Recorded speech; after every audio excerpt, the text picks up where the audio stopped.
జమీందారులు వారిని పీల్చి పిప్పి చేస్తుండగా పాలెగాళ్లు గ్రామాల మీద పడి దోపిడీలు చేస్తుండేవారు. కడప జిల్లాలోని పత్తికొండలో మకాం పెట్టిన మన్రో పేద రైతుల కష్టాలు చూసి కరిగిపోయాడు. రైత్వారీ పద్ధతి ప్రవేశపెట్టి భూమిలేని పేదలందరికీ భూమిని పంచాడు. భూసారాన్ని బట్టి శిస్తు నిర్ణయించాడు. ప్రజలకు అధికారం కట్టబెట్టాడు.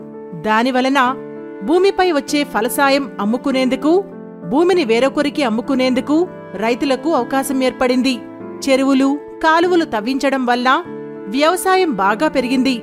రైత్వారీ పద్ధతిలో ప్రజలే నేరుగా ప్రభుత్వానికి శిస్తు చెల్లించడం వల్ల ప్రభుత్వ ఆదాయం 50% పెరిగింది. భూస్వాములకు ఇది నచ్చలేదు.